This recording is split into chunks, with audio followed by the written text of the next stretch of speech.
Okay, Volvo Amazons, the 122 series. Doesn't matter if it's a wagon, coupe, four-door, whatever. The front ends and basically underneath are pretty much the same. Anybody want a cat? Alright, morning Archie. Okay, if you buy any of these East Coast cars, pretty much these fender ledges, hood ledges, these things will always be pretty much rusted. They're a little bit of a chore to put in, but you definitely got to do them. I've done lots of them. Okay. This car, we're going to be putting these ledges in, both these kick panels. And I'll show you one on the other side I already cut out yesterday. This is with it removed. Outside the car, inside the car, outside the car. So, cut them off to that ledge.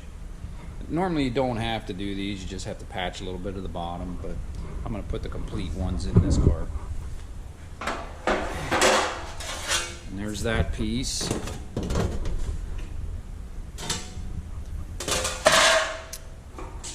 And of course, here's your ledges. They fit in and they all weld in underneath there, and then you do the body work. And then there's a floor pan. I'm going to put a floor pan in this. Now they only go up to a little bit past here, so I have to make my own piece up above. This car I put rear pans in already. I put a new one in that side, and this is one that came out of another body of a car that was in really good condition. Yeah, the complete pans are not cheap. If you can just get away with putting bottoms in, they're fairly inexpensive. But here, I'll show you the floor on this side.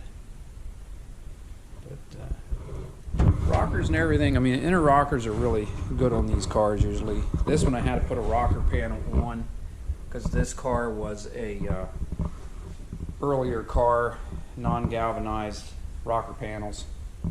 So I had to put one on, and they're actually, they fit really well. They're not that bad to put in. So, I'll take some more shots of this as it's going together. But yeah, this is your typical East Coast Amazon when you find them. Thanks for watching. Okay, we're back. Have the hood ledge, fender ledge, all welded in except for up here in this little corner. I'm going to wait to finish that. So I take the nose piece off, then I can finish it off down in there. I want to get the other side in, and you want to leave the nose on to get everything lined up with the hood. But fender fits perfectly, all the holes line up. I found it's easier to, back here where they have this little angle, I trim it back a little bit to give me more room to slide, you know, back or forward. It seems sometimes that they're a little long, so it doesn't allow you to move this back far enough. And then, you know, you can always weld that, fill that in. It's not an issue at all. Yeah, that went in nicely.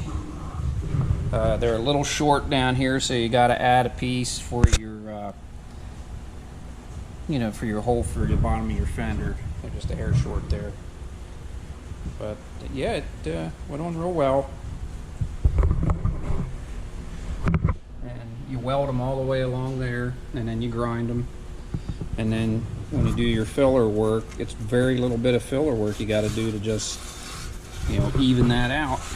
And then back here is where the factory put seam sealer up through, so that just gets seam sealer again, and it's finished off.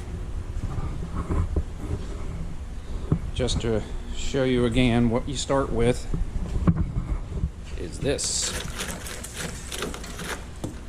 Pretty much always like that.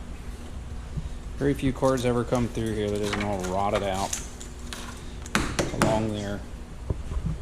The water just tends to get up in there, and they were never treated from the factory inside, so of course, you know, they just take off and start rotting. And that is part of the structure of the car.